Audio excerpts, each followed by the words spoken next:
तो हम लोग एक बार फिर से देखेंगे साझेदारी की विशेषताएं। और विशेषताएं में हम लोग भी तुरंत बात किए कि साझेदारी का विशेषता करेंगे मतलब उसका क्या खूबी है। इससे आपका एग्जाम में ऑब्जेक्टिव क्वेश्चन बनता है और आपको ऑब्जेक्टिव क्वेश्चन में एक दो क्वेश्चन जरूर इस विशेषता से आपका रहेगा। और कोई खास नहीं, 8-10 को अगर याद कर लीजिएगा तो आपका उसी में से एक दो तो क्वेश्चन जरूर एग्जाम में रहेगा। जैसे अभी हम तुरंत बताए, कम से कम 2 व्यक्तियों का होना, अधिक से अधिक 50 व्यक्तियों का होना। तीसरा बताएं, साझेदारी व्यवसाय का होना लेकिन कानूनी व्यवसाय का होना, कानूनी व्यवसाय का होना। साझेदारों के बीच समझौता होना, समझौता मौखिक या लिखित होना, मौखिक भी हो सकता है और लिखित भी हो सकता है। साझेदारों द्वारा पूंजी लगाना, साझेदारों द्वारा क्या लगाना? पूंजी लगाना। बोले कि साझेदारों का दायित्व असीमित होना, साझेदारी का पंजीयन ऐच्छिक और आवश्यक होना, साझेदारी व्यवसाय का संचालन साझेदारी अधिनियम 1932 के अनुसार होना, साझेदार और साझेदारी व्यवसाय का अलग अलग अस्तित्व होना। मतलब साझेदारी जो भी हम लोग सोचते हैं साझेदारी व्यवसाय के लिए, साझेदार साझेदारी व्यवसाय के लिए एजेंट भी होता है और स्वामी भी होता है। एजेंट भी और स्वामी भी, मतलब काम करने वाला भी और मालिक भी होता है। ये था हम लोग का साझेदारी का क्या विशेषता। इसके अलावा बहुत सारा विशेषता है लेकिन जो बोले उससे ज्यादा एग्जाम में क्वेश्चन रहता है। और ये भी बताएं साझेदारी का विशेषता में कि साझेदारी व्यवसाय का संचालन कोई एक भी साझेदार कर सकता है या सभी साझेदार मिलकर भी कर सकते हैं। तो आप जरूर साझेदारी के विशेषता को ध्यान से सुनिए और अगर इसको कॉपी में लिखते हैं तो और बढ़िया है आपके एग्जाम के लिए। या 2 बार 3 बार अगर वीडियो को देखिएगा सुनिएगा तो आपको याद हो जाएगा। आज हम लोग का जो भी चल रहा है वो साझेदारी का हम लोग का एक परिचय चल रहा है, जो साझेदारी का फर्मों का लेखांकन का अध्याय पहला है। ये 2 भी मत सोचिए, ये बुक का अध्याय नंबर 2 है, लेकिन साझेदारी व्यवसाय का पहला चैप्टर है आधारभूत अवधारणाएं, मतलब साझेदारी का परिचय या इंट्रोडक्शन कर सकते हैं हम लोग पार्टनरशिप का। अब हम लोग बात करते हैं साझेदार के अधिकार का। अधिकार मतलब साझेदारों की शक्ति क्या है, साझेदार का पावर क्या है। तो साझेदार का अधिकार का अगर हम बोले तो सबसे पहले साझेदारी व्यवसाय में भाग लेने का अधिकार होना, मतलब वो साझेदारी व्यवसाय में अपना योगदान दे सकता है, अपना काम कर सकता है, ये उसका पहला अधिकार है। दूसरा, साझेदारी व्यवसाय की पुस्तकों को देखने का अधिकार होना, कि वो जितना भी साझेदारी या साझेदारी व्यवसाय संबंधी लेखांकन है उसको देखने का पूरा अधिकार है साझेदार को। तीसरा, साझेदार दूसरे साझेदार से हिसाब किताब ले सकता है, मतलब जो साझेदार है वो दूसरे साझेदार से पूछ सकता है कि साझेदारी व्यवसाय में जो लेखांकन हुआ या जो भी लेन देन हुआ उसमें से क्या हुआ, उसका पूरा स्पष्टीकरण मांग सकता है, हिसाब किताब मांग सकता है। चौथा बोलेंगे तो साझेदार साझेदारी व्यवसाय की संपत्तियों को उपयोग करने का अधिकार है, उसको उपयोग कर सकता है। पांचवा अगर बोले तो साझेदार साझेदारी व्यवसाय में अपना सलाह दे सकता है, अपना एडवाइस दे सकता है। साझेदार साझेदारी व्यवसाय में निर्णय दे सकता है।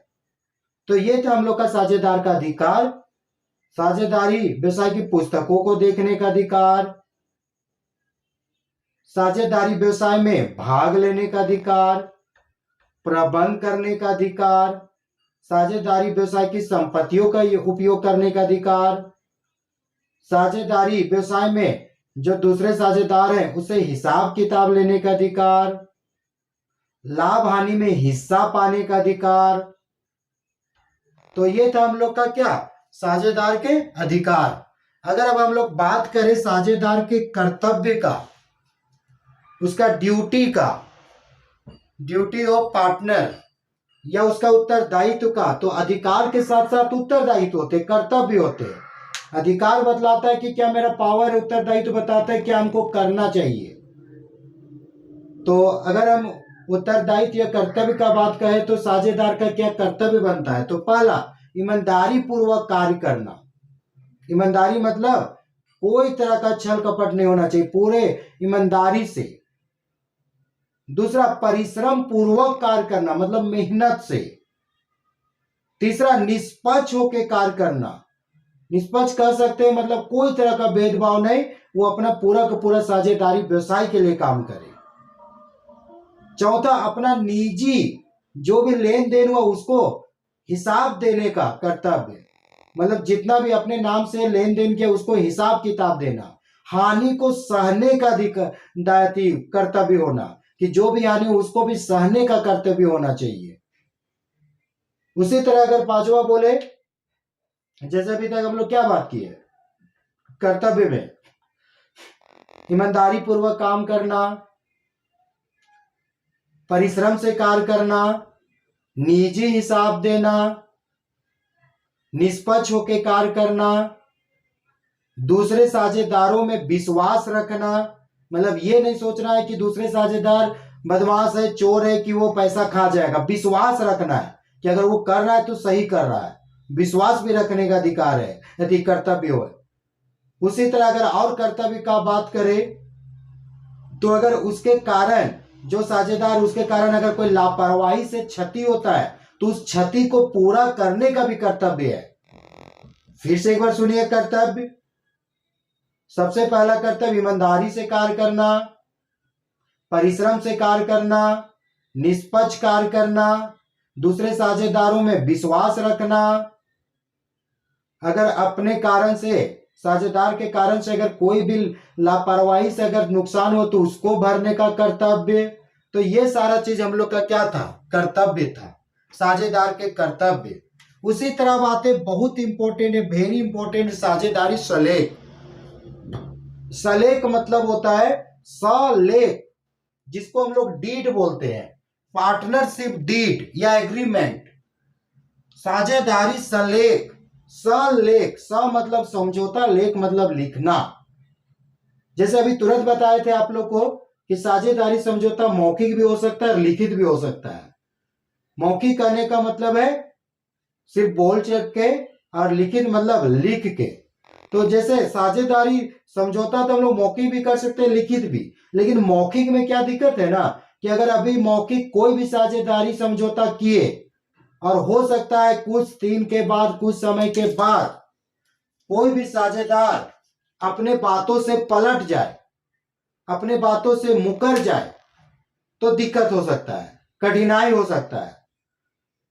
जैसे कहने का मतलब है कि 2-3 साझेदार थे, ए, बी और सी। इन लोग के पास बहुत भाईचारा विश्वास था, साझेदारी बना लिया, समझौता कर लिया, कोई लेकिन समझौता लिखित नहीं किया। कल रेट में इन लोग के बीच लड़ाई झगड़ा हो गया, विवाद हो गया। तो विवाद सुलझाने में दिक्कत आएगा, समस्या आएगा। ए अपना बात रखेगा, बी अपना बात, सी अपना बात रखेगा, लेकिन इन लोग के पास कोई भी लिखित समझौता नहीं है, तो कठिनाई होगा। तो सलेख मतलब होता है समझौता को लिख देना। जो भी साझेदार लोग जो बातचीत किया है, जो साझेदारी व्यवसाय संबंधी समझौता किया, उसी को जब लिख देते हैं तो उसी को हम लोग बोलते हैं साझेदारी सलेख, पार्टनरशिप डीड। तो साझेदारी सलेख में क्या क्या लिखना चाहिए? साझेदार का नाम, पता, साझेदार का पूंजी, लाभ हानि का अनुपात, साझेदार के अधिकार, साझेदार के कर्तव्य, साझेदार से संबंधित जितना भी महत्वपूर्ण बात है उसको लिखना ही क्या कहलाएगा? साझेदारी सलेख। तो साझेदारी सलेख से ये फायदा है कि कल का डेट में अगर कुछ भी विवाद हुआ, कोई भी बातचीत हुआ, तो इस समझौते के आधार पर, जो लिखित समझौता है उसके आधार पर साझेदारी में होने वाले विवादों को सुलझाया जा सकता है। लेकिन अगर साझेदार अगर समझौता नहीं किया है, और किया भी है तो लिखित नहीं किया है, तो उससे क्या होगा? कल का डेट में उन लोग के बीच में विवाद उठ खड़ा हो सकता है। इसी को हम लोग क्या बोलते हैं? साझेदारी सलेख। तो आपसे एग्जाम में पूछा जाएगा साझेदारी सलेख क्या है, तो आपको इतना ही बोलना है कि साझेदारी समझौते को लिखना ही साझेदारी सलेख कहलाता है। अर्थात जब साझेदारी समझौते को साझेदारों द्वारा लिख दिया जाता है, जिसमें साझेदार का नाम, पूंजी, साझेदारी व्यवसाय का नाम, पता, साझेदार के अधिकार, कर्तव्य, लाभ हानि का अनुपात, ये सारा चीज को लिखना ही साझेदारी सलेख है। अब उसका अगला देखें, साझेदारी सलेख के अभाव में लागू होने वाले प्रावधान। अब देखिए ये क्या चीज है, इसको समझिए। मान लिया जाए ABC में बहुत अच्छा विश्वास था, वो लोग साझेदारी किया लेकिन समझौता लिखित नहीं किया, समझौता लिखित किया ही नहीं, जो भी किया मौखिक किया। अब इन लोग के बीच में विवाद उठ खड़ा हुआ और इन लोग साझेदारी समझौता को नहीं लिखा है, मतलब सलेख नहीं बनाया है। तो इन लोग के बीच में जो विवाद है उसको सुलझाने का कोई ना कोई तो उपाय होगा ना। मान लीजिए बनाना तो चाहिए, अब नहीं बनाया, बना देता तो कोई दिक्कत ही नहीं होता, लेकिन नहीं बनाया और भविष्य में विवाद खड़ा हो गया। तो इसी को बोलते हैं साझेदारी सलेख के अभाव में लागू होने वाले प्रावधान। तो अगर ये लोग समझौता को नहीं लिखा है तो साझेदारी अधिनियम 1932 में कुछ प्रावधान है जिसके अनुसार साझेदारी व्यवसाय का नियंत्रण या संचालन होगा। अगर साझेदारी समझौता नहीं है तो, अगर समझौता है तो जैसा समझौता वैसा बात, लेकिन अगर समझौता नहीं किया है और अगर विवाद उठ खड़ा हुआ है या कोई भी तरह का दिक्कत हुआ है या कोई भी चीज का कार्य करना है तो हम लोग का साझेदारी अधिनियम 1932 के अनुसार हम लोग का काम होगा। किसके अनुसार? साझेदारी अधिनियम 1932 के अनुसार अगर हम लोग का कोई भी, अगर हम लोग का काम नहीं हुआ है तो, मतलब अगर ये लोग साझेदारी समझौता नहीं किया है, साझेदारी समझौता लिखित नहीं किया है, साझेदारी सलेख नहीं बनाया है, तो कुछ प्रावधान है साझेदारी अधिनियम 1932 में। अब ध्यान से सुनिएगा, इससे भी ऑब्जेक्टिव क्वेश्चन बनता है कि अगर साझेदारी सलेख नहीं है, साझेदारी का सलेख का अभाव है, मतलब पार्टनरशिप डीड नहीं है, तो साझेदारों के बीच में साझेदारी व्यवसाय संबंधी कौन कौन से नियम होंगे, या साझेदारी सलेख के अभाव में लागू होने वाले कौन कौन से प्रावधान या शर्तें या नियम है।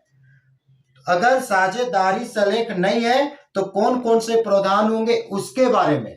तो ध्यान से सुनिएगा, अगर साझेदारी सलेख नहीं है, साझेदार अगर साझेदारी सलेख नहीं बनाया है तो कुछ कानूनी प्रावधान है जो साझेदारी अधिनियम 1932 में बताया गया है। सबसे पहला इंपॉर्टेंट, लाभ हानि को बराबर बराबर बांटा जाएगा, मतलब प्रॉफिट लॉस इक्वली। चाहे कोई कितनों पैसा लगाया है, ये 5 लाख लगाए, 10 लाख लगाए, 20 लाख लगाए, उससे कोई मतलब नहीं।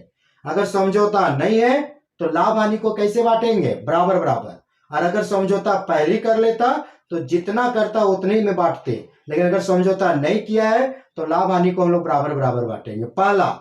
दूसरा सर, पूंजी पर ब्याज नहीं दिया जाएगा, मतलब कोई भी साझेदार कैपिटल पे ब्याज लेने का हकदार नहीं होगा, मतलब पूंजी पर ब्याज नहीं देंगे। तीसरा, साझेदार के आहरण पर ब्याज नहीं देंगे।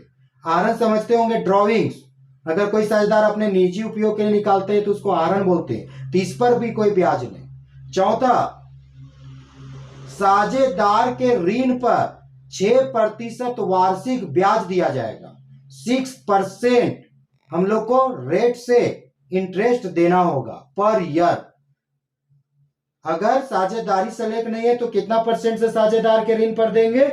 6%। ऋण मतलब क्या? लोन। जैसे ABC था, ए 1 लाख का लोन दे दिया और समझौता कुछ भी नहीं है, कोई भी लिखित समझौता नहीं है, तो ए को 6% ब्याज लेने का अधिकार होगा। कितना परसेंट से?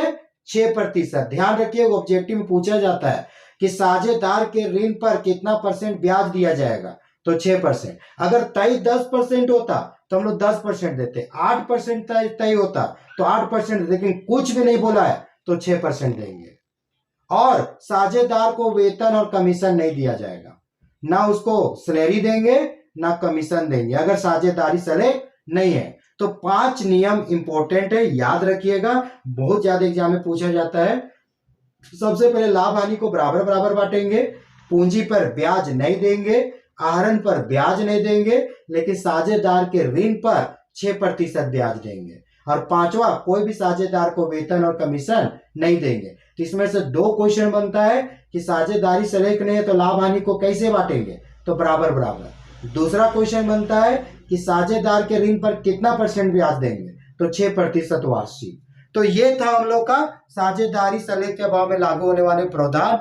ये इतना अगर आप थ्योरिकल पढ़ लिए और जितना आज बताया अगर उतना को समझ लिए तो ये इतना 100% है कि आपके एग्जाम में इसी से क्वेश्चन बनेगा, इसी संबंधी लिखने के लिए आएगा कि साझेदारी क्या है, साझेदारी के विशेषताओं को बताएं, साझेदारी सलेख क्या है, साझेदारी सलेख का अभाव में लागू होने वाली शर्तों को बताएं।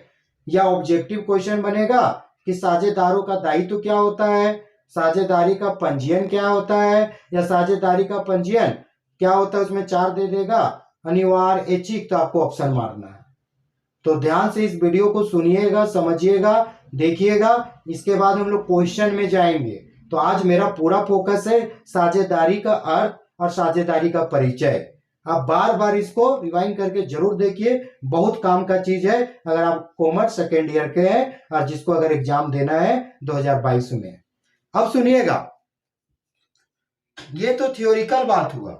अब साझेदारी फर्मों का लेखांकन, अकाउंटिंग फॉर पार्टनरशिप फर्म। जब साझेदारी व्यवसाय को हम लोग शुरुआत करते हैं, कह सकते हैं कि जब हम लोग पौधा लगाते हैं तो उस समय हम लोग का क्या क्या मतलब अकाउंटिंग होगा, क्या क्या खाता या क्या क्या गणना बनाएंगे, करेंगे। तो साझेदारी का फर्मों का लेखांकन, अकाउंटिंग फॉर पार्टनरशिप फर्म। तो इसमें सबसे पहला गणना होगा पूंजी पर ब्याज की गणना, इंटरेस्ट ऑन कैपिटल। पूंजी जैसा हम लोग जानते हैं साझेदारों द्वारा साझेदारी व्यवसाय में जो धन लगाया जाता है, जो पैसा लगाया जाता है उसको पूंजी कहते हैं। तो बताइए अगर साझेदार पूंजी लगाए तो उस पर ब्याज भी उसको चाहिए ना, अगर समझौता है तो, और समझौता नहीं है तो नहीं मिलेगा। अभी तुरंत बताया, अगर वो लोग समझौता किया कि 10% ब्याज लेंगे तो उन लोग को 10% ब्याज देना होगा। तो इसका पहला गणना करेंगे पूंजी पर ब्याज की गणना, जो आपको नेक्स्ट वीडियो में हम आपको बताएंगे। दूसरा, आहरण पर ब्याज की गणना, इंटरेस्ट ऑन ड्रॉइंग्स। अब साझेदार क्या किया है, अपने निजी उपयोग के लिए पैसा निकाला है तो उसको आहरण बोलते हैं। अब इस पर ना साझेदारी व्यवसाय एक निश्चित दर से ब्याज लेगा। अगर कुछ नहीं बोलेगा तो ब्याज नहीं देना है, लेकिन अगर पहले समझौता है कि ब्याज देना है तो ब्याज दिया जाएगा किसके द्वारा, साझेदार पैसा निकाला है, कहां से निकाला है, व्यवसाय से, तो साझेदार के द्वारा बिजनेस पर ब्याज दिया जाएगा, जिसको बोलेंगे आहरण पर ब्याज, इंटरेस्ट ऑन ड्रॉइंग्स। ये वेरी वेरी इंपॉर्टेंट है आपके एग्जाम के लिए, इसी से आपका क्वेश्चन आएगा, आहरण पर ब्याज की गणना, इंटरेस्ट ऑन ड्रॉइंग। तीसरा है लाभ हानि नियोजन खाता, जिसको बोलते हैं प्रॉफिट लॉस अप्रोप्रिएशन अकाउंट, इसको लाभ हानि विभाजन खाता भी बोलते हैं। अब बताइए साझेदार साल भर काम किया, मेहनत किया, तो बताइए साल भर में लाभ हानि होगा कि नहीं, और अगर लाभ हानि होगा तो उसको आपस में बांटेगा भी। तो साझेदार जिस खाते में लाभ हानि को बांटते हैं, साझेदार जिस खाते में लाभ हानि को बांटते हैं उसे लाभ हानि नियोजन खाता या विभाजन खाता। अब विभाजन क्यों, क्योंकि विभाजन करेगा। तो फिर से एक बार सुनिएगा, जिस खाते में साझेदारों के द्वारा लाभ हानि को बांटा जाता है उसे लाभ हानि नियोजन खाता या विभाजन खाता बोलते हैं। तो ये वेरी वेरी इंपॉर्टेंट, ये भी है, इससे भी एग्जाम में क्वेश्चन आएगा। इसका फॉर्मेट होता है जिसको हम लोग वीडियो में आगे का जब पार्टनरशिप का बनाएंगे तो उसमें आप देखिएगा। चौथा, साझेदारों का पूंजी खाता। अब जो जो पूंजी लगा है उसका अलग से अकाउंट बनाया जाता है कि ए का क्या कैपिटल है, बी का क्या है, सी का क्या है। अब लाभ होगा तो कैपिटल बढ़ेगा, हानि होगा तो कैपिटल घटेगा, ब्याज मिलेगा तो बढ़ेगा, ब्याज दिया जाएगा तो घटेगा। तो वो भी हम लोग देखेंगे पार्टनर्स का कैपिटल बहुत सरल शब्दों में। फिर से बोलेंगे, कोई किताबी नहीं, एकदम नॉर्मल। आप 2-4 खाली क्लास देखिएगा, आपको जरूर से जरूर फायदा होगा, अच्छा लगेगा। एक और था लाभ हानि समायोजन खाता, जिसको पीएल एडजस्टमेंट, लेकिन इसको हम वीडियो में बता चुके हैं, इस टॉपिक को नहीं पढ़ना है, इस चैप्टर से इस टॉपिक को हटा दिया गया है। तो इसको ध्यान दीजिएगा, इसको हम लोग को नहीं पढ़ना है, ये पांचवा को नहीं पढ़ना है, इसको पढ़ना है, इसको पढ़ना है, इसको पढ़ना है, इसको पढ़ना है, पांचवा को नहीं पढ़ना है। ये अगर पढ़ना रहता है तो क्या होता है ना, साझेदार लोग कभी कभी जब खाता बनाता है तो गलती से पूंजी पर ब्याज में गलत हो गया, आहरण पर ब्याज गलत हो गया, या लाभ हानि को बांटते समय गलत हो गया, तो उसी को सुधारने के लिए जो लाभ हानि नियोजन खाता में गलती हुआ है, लाभ हानि को बांटते समय जो अशुद्धि हुआ है, उसी को सुधारने के लिए जो खाता बनाते हैं उसको लाभ हानि समायोजन खाता बोलते हैं। लेकिन इसको पढ़ने का जरूरत नहीं, अगर रहता तो हम इसको जरूर बताते हैं। तो ये था हम लोग का आज का बहुत इंपॉर्टेंट चैप्टर, जिसको बोलेंगे साझेदारी फर्मों का लेखांकन में अध्याय नंबर 2 आधारभूत अवधारणाएं, मतलब साझेदारी व्यवसाय का परिचय। इसमें से हम लोग को जैसे एक बार और रिपीट करें, साझेदारी क्या है? जब दो या दो से अधिक व्यक्ति मिलकर, साझेदारी का अर्थ में जब दो या दो से अधिक व्यक्ति मिलकर व्यवसाय को प्रारंभ करते हैं, पूंजी लगाते हैं और लाभ हानि को बांटने के लिए शामिल होते हैं, तो उसे साझेदारी कहते हैं। परिभाषा, भारतीय साझेदारी अधिनियम 1932 की धारा 4 के अनुसार साझेदारी उन व्यक्तियों के बीच का संबंध है जिन्होंने किसी ऐसे कारोबार से लाभ बांटने का अनुबंध किया है जिसे वे सब अथवा उनमें से कोई एक चलाता हो। हम लोग फिर देखें विशेषता, कम से कम 2, अधिक से अधिक 50, साझेदारी समझौता होना, कानूनी व्यवसाय का होना, समझौता मौखिक या लिखित होना, साझेदारों का दायित्व असीमित होना, साझेदारी व्यवसाय का पंजीयन ऐच्छिक आवश्यक होना, साझेदारी व्यवसाय का नियंत्रण साझेदारी अधिनियम 1932 के अनुसार होना, यह विशेषता था। फिर हम लोग देखें साझेदार का अधिकार क्या है? साझेदारी व्यवसाय की पुस्तकों को देखने का अधिकार, लाभ हानि पाने का अधिकार, दूसरे साझेदार से हिसाब किताब मांगने का अधिकार, साझेदारी व्यवसाय की संपत्तियों को उपयोग करने का अधिकार, यह था उसका अधिकार। फिर हम लोग देखें कर्तव्य, ईमानदारी पूर्वक कार्य करना, मेहनत से कार्य करना, दूसरे साझेदारों में विश्वास रखना, निजी हिसाब देना, अगर अपने कारण से कोई क्षति हुआ है तो उसको भरपाई करना, यह कर्तव्य बनता है। साझेदारी सलेख डीड, बहुत इंपॉर्टेंट, फिर से बोलेंगे, सलेख समझौता को लिखना। तो जब साझेदारों द्वारा साझेदारी समझौते को लिख दिया जाता है तो उसे हम लोग साझेदारी सलेख कहते हैं, जिसमें साझेदारी व्यवसाय का नाम, पता, साझेदार का नाम, पता, पूंजी, अधिकार, दायित्व, लाभ हानि का अनुपात, इससे संबंधित कानून को, नियम को लिख दिया जाता है। अगर साझेदारी सलेख नहीं बनाता है तो उसके अभाव में लागू होने वाले शर्तें हैं, प्रावधान है। पहला शर्त क्या है? अगर साझेदारी सलेख नहीं होगा तो, समझौता नहीं लिखित है तो लाभ हानि को बराबर बांटेंगे, पूंजी पर ब्याज नहीं देंगे, लाभ हानि को बराबर बराबर बांटेंगे, पूंजी पर ब्याज नहीं देंगे, आहरण पर ब्याज नहीं देंगे। हम लोग का चौथा अगर बोले, साझेदार के ऋण पर 6% वार्षिक ब्याज दिया जाएगा, वेतन और कमीशन नहीं दिया जाएगा। इस चैप्टर में हम लोग को क्या क्या करना है? पूंजी पर ब्याज गणना, इंटरेस्ट ऑन कैपिटल, आहरण पर ब्याज की गणना, इंटरेस्ट ऑन ड्रॉइंग्स, लाभ हानि नियोजन खाता, प्रॉफिट लॉस अप्रोप्रिएशन अकाउंट, साझेदार का पूंजी खाता, पार्टनर्स कैपिटल अकाउंट, और इसको नहीं पढ़ना है समायोजन खाता। अगर बात करें कितना क्लास में, अगर हम लोग ऑनलाइन के माध्यम से भी करें ना, तो 1 दिन इंटरेस्ट ऑन कैपिटल को, 2 दिन ड्राइंग्स पर, 2 दिन लाभ हानि नियोजन खाता का, 1 दिन हम लोग को पूंजी खाता का, तो टोटल 2, 4, 6, अगर इसका वीडियो बनाएंगे, 6 क्लास होगा तो आपका पूरा क्लियर हो जाएगा। हाँ, उसमें से 6 क्लास में पार्ट 1 पार्ट 2 ऐसा रहेगा, लेकिन हम लोग का इसमें 1 क्लास का जरूरत है, इसमें 2 क्लास, इसमें 2 क्लास, इसमें 1 क्लास। अगर इतना हम लोग कर लिए तो इतना विश्वास रखिए आपका एग्जाम में आपको इससे जो भी क्वेश्चन आएगा आपका 100% बनेगा, अगर प्रैक्टिस रहेगा तो आज हम लोग इसका बात किए, साझेदारी का परिचय किए और काफी प्रयास किए कि आपको कुछ समझ में आ जाए, कुछ फायदा हो जाए ना। तो इसको इंटरटेनमेंट क्लास मत समझिएगा, ये आपका पढ़ाई संबंधी है, इसमें आपको इतना ही ध्यान देना है कि हमको इससे कुछ सीखना है, कुछ जानना है। इसमें सर हंसाने नहीं आए हैं, इसमें सर कुछ इंटरटेनमेंट नहीं करने आए हैं, बल्कि आप लोग के लिए आपका अकाउंट से संबंधित जो क्लास है उसके बारे में बताने आए हैं। इसको पूरा देखिए, कोई स्किप मत कीजिए, पूरा समझिए। अगर कहीं दिक्कत हो तो उसको कमेंट जरूर कीजिए, और अच्छा लगता है तो भी बताइए, खराब लगता है तो भी बताइए, कहीं पर नहीं समझ में आया तो भी बताइए, अगर कहीं सुधारने का जरूरत है तो भी बताइए। क्योंकि ये मेरा कोई 10 साल का ये वीडियो का अनुभव नहीं है। हाँ, 10-12 साल से हम पढ़ाई कर रहे कोचिंग माध्यम, ये मेरा 2-4-5 दिन से ये मेरा वीडियो का अनुभव है।